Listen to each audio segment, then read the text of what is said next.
E agora nós estamos com a Mariane. Mariane, ela é gerente de museus e patrimônio cultural. Seja bem-vinda, Mariane. Obrigada.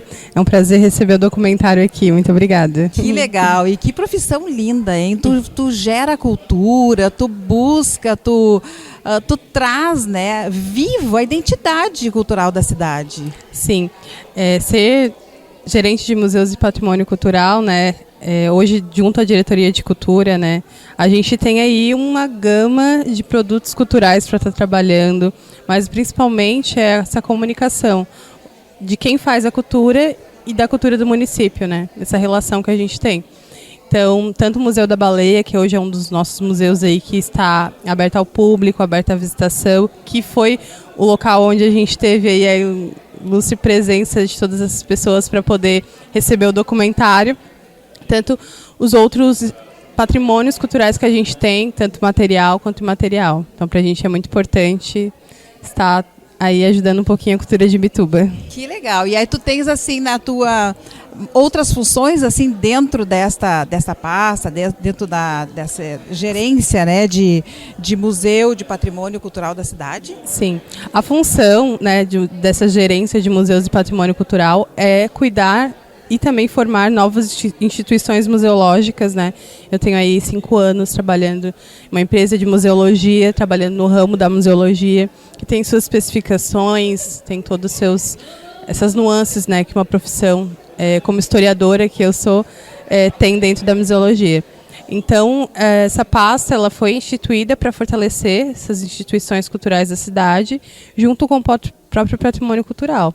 Que aí a gente está falando sobre patrimônio material, né, desde as edificações, ou o próprio acervo que a gente tem, ou também o nosso patrimônio imaterial, as cantigas, as celebrações e todas as localidades que a gente tem aí que fazem esse patrimônio material girar e estar circulando no território. E algum projeto assim que vocês executaram recentemente? Então, a gente tem aí recebido muitos artistas da nossa cidade que já movimentam, né, através de digitais o patrimônio cultural, né? Os Caminhos dos Butiazais, né, esse documentário ele é um fruto disso, né, da Lei Paulo Gustavo, né? E aí a outra gestão a gente vem dando essa continuidade dessa execução. Então a gente está aí mapeando também todo o que a gente tem de patrimônio na cidade, o que a gente pode estar fortalecendo. O Museu da Baleia a gente quer continuar também junto, fazendo junto aí nesses 3 meses, para que a gente consiga dar continuidade nessa gestão, todo um trabalho que já vem sendo desenvolvido pela cultura. A gente vê que tu fala com muito carinho aqui do Museu da Baleia, né? E eu quero que tu destaque, assim, as pessoas chegam aqui, assinam, né, a sua presença e vão conhecer esse espaço que traz a cultura. Então, destaca para nós aqui o que mais te chama atenção, o que mais te emociona ver aqui nesse museu. Então, o Museu da Baleia, sempre quando eu converso com algum visitante, né, que eu costumo estar aqui às vezes junto com a equipe, enfim, eu até faço um pouco dessa mediação guiada, essa visita guiada, eu falo que é um lugar de memória. Os lugares de memória, muitas vezes eles nem precisam ter materialidades, paredes, com 4 paredes. São lugares que remetem a uma memória. O Museu da Baleia está intimamente ligado com a memória da população, dessa comunidade de pescadores, né, uma comunidade pesqueira tradicional. Aí a gente está falando, né, de todo um sistema pesqueiro e tradicional que vem se desenvolvendo há muito tempo, cerca de 200 anos. Então a gente está aí falando sobre toda uma comunidade que teve, sim, esse local onde a gente está, né, que é a nossa antiga armação baleeira. Então deixou todo o significado, esse acervo, para que a gente conte essa memória, essa história hoje. A história da caça às baleias no território, ela é ligada com a própria história do desenvolvimento daquela comunidade, naquela época, né? A gente, como historiadora, a gente sempre fala sobre anacronismo, né? A gente não pode estar trazendo conceitos atuais para agora.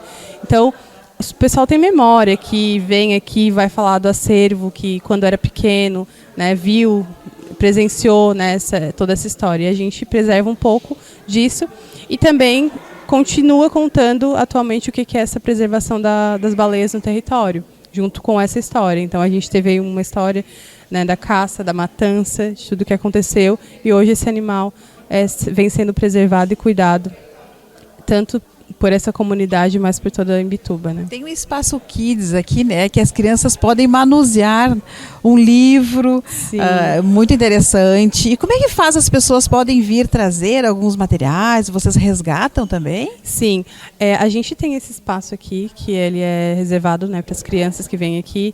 Então, quando a exposição, a gente costuma fazer a visita guiada também com crianças, né, mas ao terminar ou a visita guiada, ou às vezes a criança também não quer estar fazendo toda essa visitação, olhando. Então a gente vem aqui, a gente tem alguns desenhos para elas pintarem. Tem o nosso livro ali que conta também a história da pesca, né, tanto da baleia quanto também do pescador. Vai falar um pouquinho de uma forma mais lúdica para a criança. Porque a criança ela chega no museu e ela fica bem triste, porque matavam baleias. Então ela tem esse emocional aí. Então o livro ele conta um pouquinho do quanto as famílias necessitavam na época de sustentar os seus filhos. E caçar baleias, né, pescar baleias era muito mais rentável muitas vezes do que a pesca com o peixe, né? Então isso ajudou também a sustentar muitas famílias. Então a gente tenta também trazer um pouquinho dessa história para eles de uma forma que a gente consiga compreender que era por motivos econômicos, né? Uma necessidade. Uma necessidade da época, né? Isso também é essa vertente da história. Então o museu ele tem essa característica, né? Toda instituição museal por si só ela já é um espaço de educação.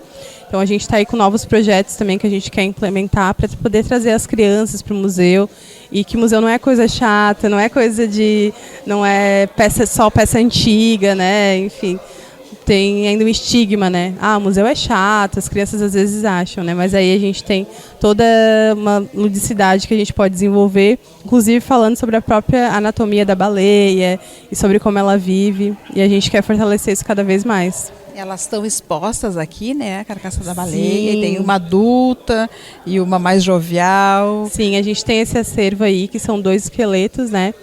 E esses esqueletos, eles foram doados para cá, para o museu, né? Foi no passado, essa doação. Então, ocorreu essa doação. Então, a gente tem aí um esqueleto de uma baleia filhote, uma baleia franca. Ela tinha 2 semanas, né? Ela encalhou aqui no território e a gente tem uma jubarte juvenil. E é os que chamam muita atenção nesse acervo, porque tanto pelo tamanho quanto a própria anatomia é bem interessante. Aqui nesse outro lado também, né? A gente vê o ciclo da vida. Isso. Essa foi uma exposição que foi montada por um artista, o Renato. O Renato é um grande artista aqui da cidade.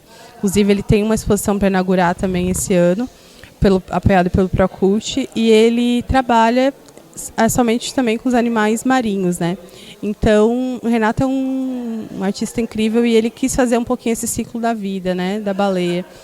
Essa questão que ela vem para o território para ter os seus filhotes, depois a amamentação, o nascimento e todas essas fases aí retratadas lindamente pelo Renato. Muito legal. Eu quero que tu finalize, então, convidando as pessoas a virem aqui nesse espaço, terem todo esse conhecimento, né, e levarem para casa, né, todo esse espaço lindo e principalmente na preservação. Sim.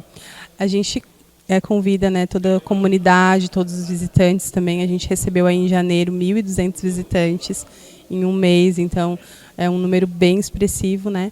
Então a gente vai estar cada vez fortalecendo. Então convidar para que venham fazer uma visita no museu, conhecer um pouquinho dessa história. A gente tem uma visitação gratuita, tanto a visita mediada quanto uma visitação livre, espontânea, e conhecer um pouco mais de Imbituba através da história também das baleias, né? E parabéns também, né, por esse cargo importante, gerente de Museu e Patrimônio Cultural da cidade de Imbituba.